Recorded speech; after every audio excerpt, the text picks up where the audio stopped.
Hey everyone, Zach here, and welcome to the 8th lesson of this series, an introduction to Unreal Engine.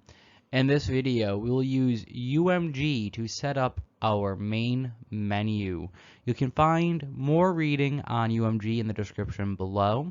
You can also find a GitHub link to the project's current state as of this video in the description below. Make sure to look at that additional reading so you get a better understanding of what we're doing here today. That said, fire up Unreal Engine, open your project, and let's get started.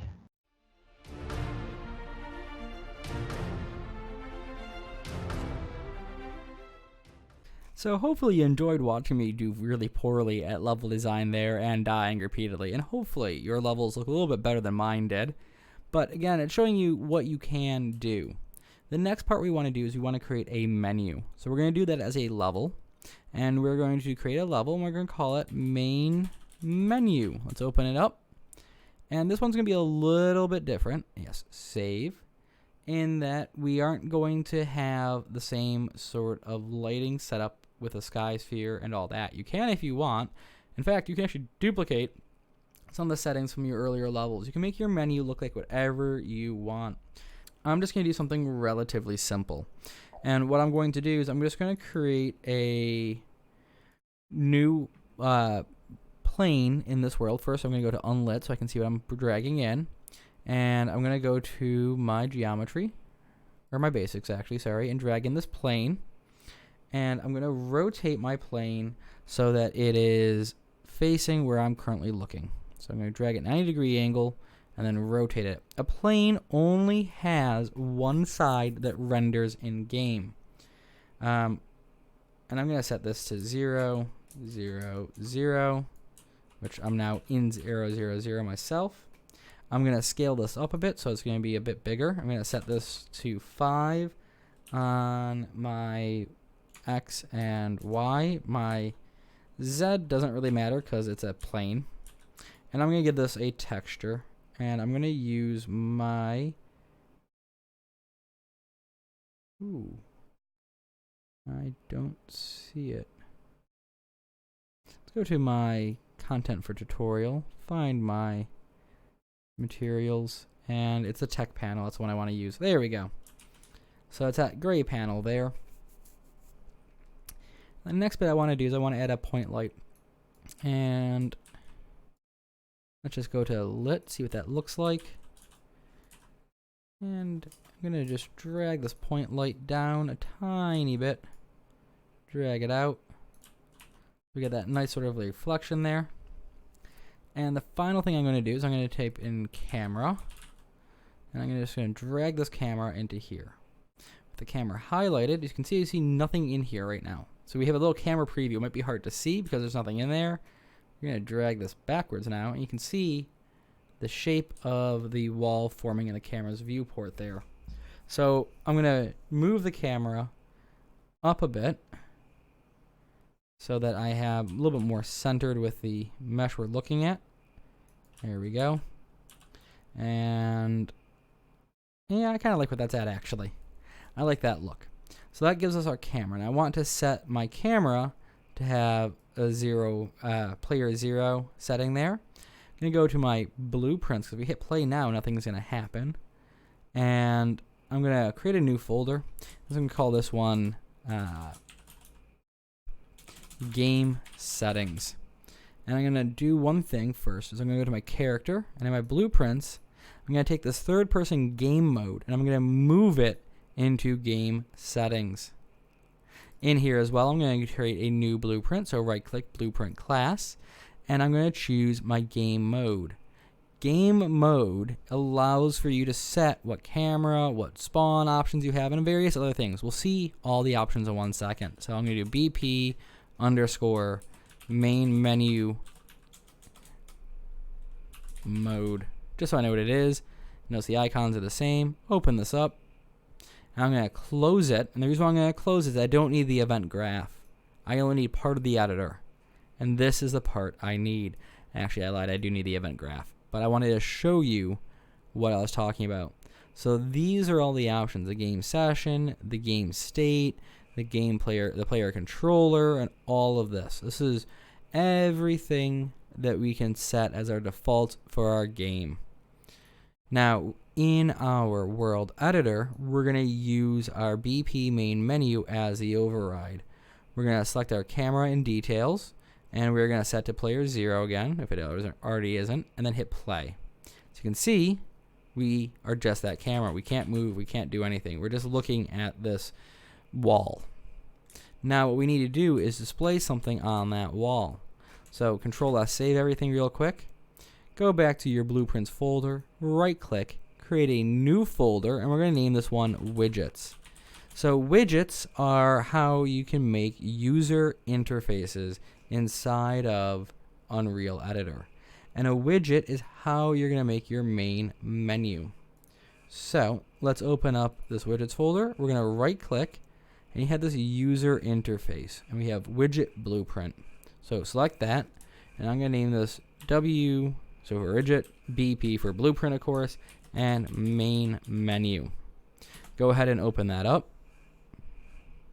Close out the things we don't need for right now. We'll go back to main menu mode in a second. And in here we have a whole bunch of options. So we have borders, button, checkboxes, images, things like that. We're actually going to start with an image. So we're going to drag in an image onto our screen there. So this represents our screen at a scale of a resolution of 1280 by 720, and it will resize depending on the screen. So the anchor points, this little star thingy here, says, well, if the screen's bigger, how far away should this image be from it? So think about it this way. If this is smaller, there's a relative distance between these two. Let's say it's a matter of 2 units. And we increase this screen by 2, then that distance needs to become 4. If we decrease it by 1, then that distance needs to become 1. So we want to use our anchors to figure out the sizing of things. What we're going to do is we're going to grab our anchor with our image selected. So we have the anchor points here. We can choose different anchor points. Now I'm going to pick this one on the bottom here. So it splits it between the top and bottom. And I'm going to resize the image and location based on those anchor points. So I'm just going to rename this image real quick as background image, so I know what it is. And I'm going to put the position of X as 0. So it's now centered along its alignment, which is on the left-hand side of it. And I'm going to set the top offset to 0. So it pulls up to the top like that. And I'm going to set the bottom offset to 0, so it goes down all the way. Now we're covering the length of the screen. But it's on that left point, or the aligns. So I'm going to change the alignment to 0.5, so it aligns in the center. I'm going to change the size in the X to about 900. So we're covering about two-thirds of the screen? Or 50% of the screen, 25, 25, 50. And I'm going to change the color. So I like blues for some reason, for menus. I don't know why. But I don't want this harsh, sort of solid blue. I want to make it a little bit translucent. So we have our normal RGB for red, green, blue, and alpha. We can change the translucency by changing the alpha. And I like it about there. There we go. So this will serve as our background image for our main menu. The next thing I want to do is I want to go into my panels, and I want to grab this scale box. And the scale box is going to change the size of the box depending on the items in it, the screen resolutions, and everything like that. I'm just going to drag it into here, and there you can see it sitting there. And I'm going to select it, and you can see its anchor points up there too. I'm going to repeat the same thing I did for this image background. And I'm just going to get rid of the numbers at the end of this and just have it as scale box. I'm going to anchor it like that. And again, we're going to do 0, 0, 900. And the bottom offset will be 0. And the alignment will be 0.5. There we go. So now our scale box covers the same size as our image. All right. So in here, we're going to have our title, we're going to have our buttons and all that other stuff. So to do this, I'm going to take another panel, and this will be a vertical box. So these can have, this scale box can have children. The vertical box will be a child. To make the vertical box a child, I'm going to highlight it and drag it so the orange bars surround scale box and drop it in. By making it a child, it takes the anchor settings of the parent, and some items can have multiple children, some can only have one. A vertical box can have multiple, and what it does is it aligns its children vertically. So the first one will be up here, down, then the second one down there, third one down there, so forth, so forth. And I'm just going to name this my anchoring box, so I know what it's for. It's anchoring the items of my menu. And the first thing I want is going to be a horizontal box inside of here. So I'm going to grab my horizontal box here and drag that in. The horizontal box does the same thing as the vertical box, but horizontally. So it'll be one here, one here, one here, one here. And you can see that it's taking up the entire size of it because there's nothing else in the anchoring or vertical box we have. But this will be my title box. And let's grab a text block. Not text box. This is for text entry. Text block is for displaying text. And we're going to drag that into our title block. And there we go. We can see it has the word text block. Select that. We're going to rename this title. And I'm just going to name this platformer. And I want it to align to the center there. And stay in the center. There we go. Now the next thing I'm going to do, I'm going to highlight this title box again. This anchoring box again. And I'm going to just get rid of the child for the title box, hiding it, that is. And I'm going to drag in another vertical box.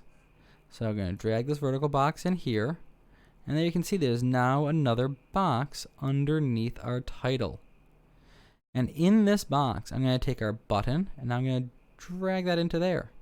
So you can see it's lining things up vertically still. I'm just going to name this my buttons box. And this will be my, well, actually, we'll worry about the naming of that in a second. I'm going to drag a text block into that button. And then I'm going to select the button. And I'm going to do Control W. So it duplicates it. Control W again. And now I have 3 buttons. This first button, which is still highlighted, will be my new game button with the text saying new game. The name of the button will, or the text will be new game button text. I'm gonna get rid of that extra capital E at the end there. Sorry about that. The next button will be my load game button. We'll have the word say in there say load. And this will be, of course, load button text. And then finally, we have our quit button. Quit button that will be saying quit in the text block instead. So quit. Maybe we should name it exit. Quit button text. I say that and then I just don't do it. I've renamed the button again. So I'm just going to collapse the, collapse the button so I don't have to see the text fields anymore. I'm going to click on clicked and it'll bring me to my event graph. I'm going to go back to the designer, select my load button, do on clicked again, go back to my designer, select the quit button and do on clicked for that one. I could have also just called them in by right clicking, but I prefer doing it from the widget. So let's take care of the exit button real quick. That's the easiest. We're going to drag off of the execute pin here and type in the word quit. Quit game is what we want, and all it does is it closes the game out. We'll take care of the load in the next video. And we don't need any of these 3 at all. And for this one, well, we're going to do something we've already seen before. You know, in the endgame or the endpoint widget we have, or endpoint trigger that is we have, where we load in levels, we're going to do the same thing here. We're just going to open this up and do open level, just like we did in that widget. Sorry, that trigger point. But we're only going to load level 0, 1 from this. Compile that, save it. Now, we need to tell the game to display this menu on the screen. So what we're going to do is we're going to open up our main menu mode, and you notice up here it says Open Full Blueprint Editor. Go ahead and click that. With this open, what we're going to do is we're going to create a widget.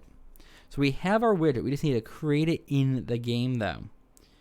And the way we're going to do this is we're going to get rid of this event tick because we don't use it. And this is going to seem a bit weird. The first thing we're going to do is we're going to check, is the widget valid? If it is, then we don't need to do anything. But if it isn't, then we need to create it. So we're going to do is valid. And you want this one with this question mark. If you see one with an F, ignore that. That's for something else. That's a function we can use elsewhere. Our input object we don't have yet. And we don't have anything to check after it's valid. So we're going to do the is not valid. So if there is no widget on the screen, because remember our input value will be this widget, and I'll explain what that is. I'll explain that all in a second so you can see it when it's done. We'll do the is not first. We're going to drag off here, and we're going to create widget. So the widget we want to create is the one we've just made, which is our main menu. All right. Now, there's one small thing we've skipped. We are not saying who owns this widget. We need to actually create a different way of owning it than this player owner here. So we're going to go back to our widget. We're going to create a new variable, and this variable will be our game mode ref. And instead of it being on the left hand or right hand side, it's on our left here, all our details.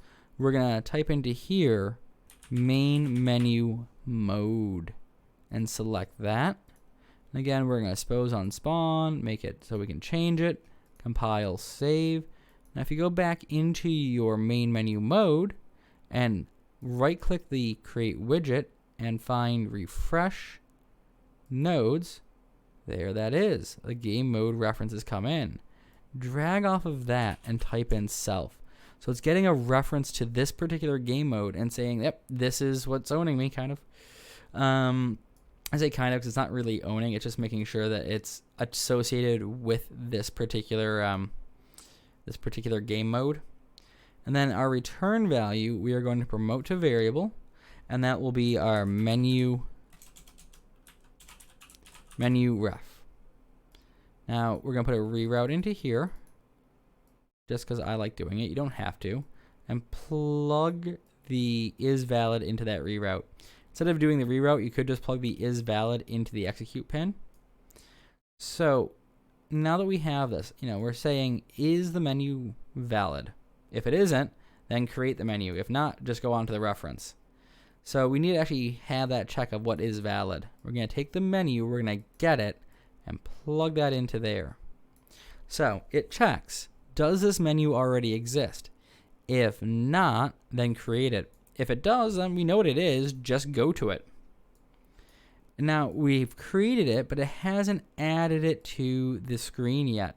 So the next thing we need to do is actually add this menu to the viewport. So we're going to drag off the set and type in add to viewport. Yes, the screen is called a viewport. There we go. And then our menu ref comes into there because that's our target. And we plug that into there. We hit compile, we hit play, and there's our menu. We hit quit, it closes it. We hit new game, it loads in that first map. And then we can move from map to map now. You can progress through our game. Okay, that was a bit weird. That shouldn't have happened. Control S save. Let's go back to our maps. Go to our level 1 map. I don't know why that's missing. So our ending trigger there is missing. Let's put that in. I did have a little bit of an issue earlier on while recording. I might have accidentally deleted it between fixing some things. I'll make that a little bit bigger. And that will load in level 02. Control S save. Let's go to our other maps. Make sure everything else is looking correct. Oh, this one's missing the endpoint for the third map. Yeah, it all has the endpoints for down there. It's kind of strange. I have a very good idea what happened. I had a little bit of an issue uploading one of the commits to the repository, and I might have accidentally deleted the references to the commits for the endpoints. And that will load in level 03. Let's make sure this still does 02. Yep, Control S save. And let's go back to our main menu. And let's hit play. New game. Make sure level 02 loads in. There we go, level 02. I'm not gonna make that cube. Reloads level 02. There we go. Just wanna make sure I can get into level 03 real quick. Make sure I set that up correctly. But yeah, that takes us through setting up our main menu. That said, we just have to set up our save and load so that every time we load up a new level, it auto saves. So when you hit the load button, you can go back to the save that you were, or the level you were in when you quit. And then from there, we'll take care of the credits and our final build. That said, if you've enjoyed this tutorial, make sure to hit that like button down below. If you like watching me die, also hit that like button down below.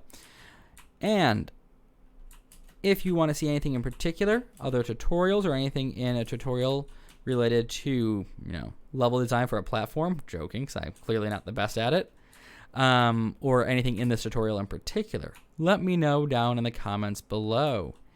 That said, I hope you have, I waited too long on that platform. I hope you are, that said, I hope to see you in the next tutorial, and I hope you have a wonderful day.